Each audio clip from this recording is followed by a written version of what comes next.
Electricidad también han habido muchos cambios, de nuevo por las mejoras en motores de optimización y en técnicas. Entonces, el problema clásico en electricidad es el problema que se llama unit commitment, que en español se dice despacho económico. El despacho económico es, el resultado del despacho económico es lo que ustedes ven aquí, es decidir cuándo yo tengo que prender y apagar las diferentes plantas. Yo tengo diferentes tipos de plantas, tengo plantas de gas, tengo plantas de diésel, en algunos países hay plantas de nucleares, en muchos países hay hidroeléctricas y ahora hay un gran número de plantas solares y de plantas eólicas. ¿Ok? Y el problema mayor es cuándo prender y apagar todas esas plantas, sabiendo que las diferentes plantas tienen diferentes características. El gas es un tipo de planta que se puede prender y apagar muy fácilmente, pero tiene temperaturas a las cuales se tiene que operar la diferente planta y tiene lo que se llaman rampas, es decir, que hay cierto tiempo en el cual tiene que prenderse, calentar, etc. Las plantas nucleares son muy lentas, producen mucha electricidad, pero son muy lentas en arrancar, en mover. Las plantas eólicas y las plantas solares tienen mucha incertidumbre porque pues dependen de factores completamente externos. Entonces, el problema de unit commitment, de despacho económico, es el problema de decidir qué hay que prender y qué hay que apagar. Bien. Ese problema es un problema que se sabe resolver relativamente bien desde los años 80, 90. Eh, Evidentemente en esa época no existían plantas solares y plantas eólicas y estas plantas han introducido nuevos problemas, el problema de la incertidumbre, pero vamos a decir que de manera general el problema de unit commitment se sabe manejar relativamente bien. A partir de los años 2000, de los años 2000 a 2010, el problema siguiente que se sabía resolver, que se trabajó para resolverlo mejor, es el problema de la combinación entre el problema de producción, el despacho económico, y el problema de transporte. ¿Ok? El problema de transporte en electricidad es un poquito más complicado que el transporte en mercancía, por ejemplo, porque hay temas de fase. ¿Ok? La electricidad la corriente es alterna y hay un tema de fase, y por eso este problema resistió un poco más que los problemas de transporte a las diferentes modelaciones. ¿Ok? Pero hoy en día se sabe resolver de manera relativamente razonable, para tamaños razonables, el problema de conjunto de generación y transporte de electricidad. ¿Ok?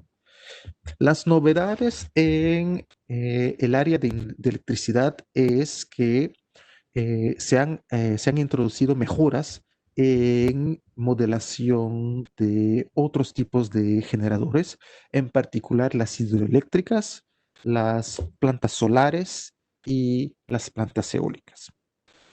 En hidroeléctrica hay diferentes problemas que ahora se saben resolver de mucho mejor manera. Entonces, en todos estos problemas de electricidad, de producción eléctrica, hay lo que se llama el corto plazo, el mediano plazo y el largo plazo. El corto plazo es cuánto voy a producir en las próximas horas. El mediano plazo es tener una visión de cuánto voy a producir en los próximos 3 meses, sabiendo que en los próximos 3 meses yo tengo que tomar en consideración cosas como el mantenimiento de las plantas, tengo que tomar en consideración cosas como la fluctuación de la demanda por estacionalidad de largo plazo, es decir, verano, invierno, cosas de ese tipo, y tengo que tomar en consideración también la evolución año por año, es decir, en función de los años va a haber más sol, menos sol, más sequía, etcétera. Entonces, ese es el mediano plazo. Y el largo plazo es fundamentalmente cómo tengo que organizar mi producción eléctrica para los próximos 5 años. En particular, sí yo tengo que introducir nuevos equipos, construir nuevas plantas. Bueno, construir una planta toma un poquito más de 5 años, pero si tengo plantas que van a entrar en uso, pues tengo que, y si tengo una demanda que fluctúa porque hay, la población está creciendo en ciertas partes del país, está disminuyendo en otras, ese es el plan que se hace a 5 años. ¿Ok? Entonces, estos tres horizontes hoy en día se saben mejor, se saben resolver relativamente bien. Para el tema de hidroeléctricas, hoy en día se sabe resolver la optimización de una sola hidroeléctrica en la cual hay que decidir qué combinaciones de turbinas hay que abrir y hay que cerrar para producir un cierto nivel de electricidad. ¿Ok? Sabiendo que cada turbina es diferente, tienen eficiencias diferentes, algunas tienen fugas de agua y no todas producen la misma cantidad de electricidad. Algunas están más desgastadas porque se han usado más, así que no tienen exactamente los mismos valores. Y en función del tipo de turbina, además de eso, se pueden mover las alas de la turbina, se pueden mover para optimizar el flujo. ¿Ok? Entonces, la optimización de una planta hidroeléctrica hoy se sabe hacer relativamente bien y este es su problema de qué turbinas abrir y qué turbinas cerrar. Otro problema que se sabe hacer relativamente bien es el de optimizar diferentes embalses. ¿Ok? En una hidroeléctrica hay en general varias represas y en cada represa hay una diferente planta y hay que decidir qué represa se va a vaciar, sabiendo que si una represa se vacía, después de eso la represa que está abajo se va a llenar con esa misma agua. ¿Ok? Así que ahí hay una optimización donde hay que tomar en cuenta no solamente una planta, sino múltiples plantas.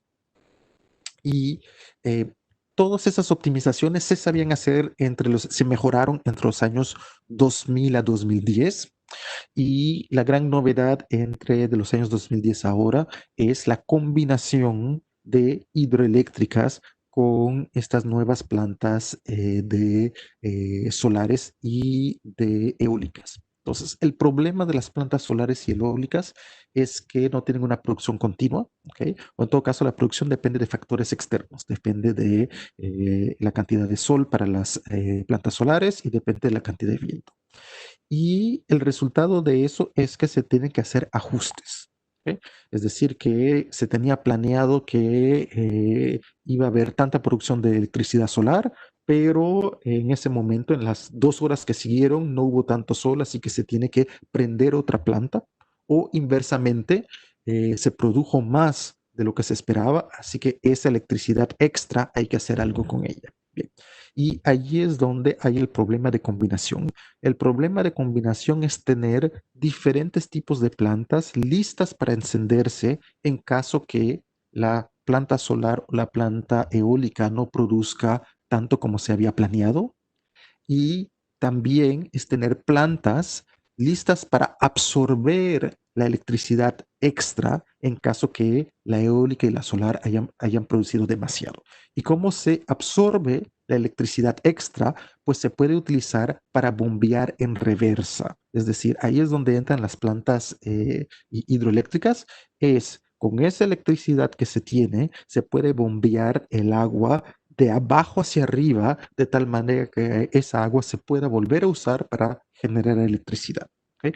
En cierto sentido, las plantas hidroeléctricas pueden funcionar en un sentido como plantas, generación de electricidad cuando el agua va de arriba hacia abajo, y en el sentido inverso como baterías. Se puede guardar electricidad bombeando agua de abajo hacia arriba. ¿Ok? Ese problema es un problema relativamente nuevo porque los grandes volúmenes de electricidad producidos por solar y viento son relativamente nuevos y es un problema que ahora se comienza a saber resolver de manera relativamente eficiente con optimización. Bien. El último punto, la última evolución de las cuales le quería hablar es que es la descentralización. En los temas de energía, que sea petróleo o sea electricidad, los diferentes gobiernos, los diferentes estados han evolucionado su organización hacia una organización más descentralizada en la cual no hay una única entidad que decide cuánto se va a producir, sino que hay productores que son todos independientes y esos productores trabajan con una entidad regulatoria. ¿Ok? Y el problema que ocurre allí es que, en cierto sentido, para decirlo de manera un poco cruda, siempre hay una pelea entre los diferentes productores de electricidad, de energía, cuando el regulador toma una decisión. ¿Ok? Si el regulador dice, vamos a prender la planta número uno y la planta número 3, entonces la planta número 2 y la planta número 4 se quejan diciendo por qué usaron la planta uno y la 3 y no la 2 y la 4. Bien, en el pasado, la manera de resolver eso, y ese problema ocurre en todas las todas las industrias de energía, que sea petróleo, en los cuales los ductos son comunes, pero los pozos son privados por diferentes empresas. A veces los ductos ellos mismos son propiedad de diferentes empresas comunes porque hay inversión común. Y ocurre también en producción eléctrica, donde los diferentes generadores son propiedades de diferentes empresas. Entonces, en el pasado, lo que se hacía allí es que se hacía un sistema en el cual el ente regulador publicaba una solución, la solución óptima del problema, y por adelantado, 2 semanas antes, y los diferentes actores tenían el derecho de quejarse y de proponer una mejor solución si ellos eran capaces de proponer una mejor solución. Ese sistema progresivamente está siendo cambiado en diferentes países por un sistema en el cual el ente regulador no hace ningún cálculo. El ente regulador lo único que hace es verificar que las soluciones que son propuestas por las empresas privadas son válidas desde el punto de vista del problema global, y después de eso es la responsabilidad de las empresas generadoras de proponer soluciones que funcionen para el network, para el sistema completo. ¿Ok? Lo que significa que el ente regulador evita tener que tomar la responsabilidad legal de hacer un modelo único y de pelearse con todo el mundo. Lo único que el ente regulador dice es, yo ente regulador, voy a implementar la solución que sea la mejor si en función de estos criterios que son públicos y definidos y que todo el mundo está al corriente. Y ustedes me dan las soluciones y una semana antes yo voy a tomar la mejor solución de la que ustedes me han dado y la voy a freeze, la voy a decir, esta es la que vamos a usar, y si entre tiempo ustedes no dieron una mejor solución, pues problema de ustedes. Entonces, la manera como eso se hace para que no haya pelea es que se hace una especie de competencia. Yo no sé si ustedes conocen Kaggle, ¿ok? O ese tipo de competencias en línea. Fundamentalmente hay un lugar que es público donde los diferentes generadores privados envían sus soluciones y hay un sistema público que evalúa todas esas soluciones y se ve la competencia de cuál es la mejor en función de los criterios que se han decidido. ¿Ok? Y pues es una competencia entre los diferentes generadores. Si ellos son capaces de proponer una solución que sea globalmente más barata y que además de eso use más de su generación a ellos, pues libre a ellos de hacerlo. Okay.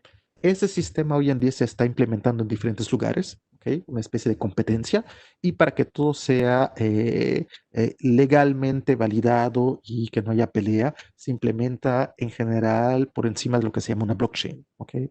Entonces la blockchain es una especie de base de datos abierta donde nadie se puede quejar diciendo me hicieron trampa, fundamentalmente. Entonces, esa es una evolución que estamos viendo en esos temas de energía, donde muchos países han descentralizado y han tomado esta nueva organización de ente regulador y de generación privada.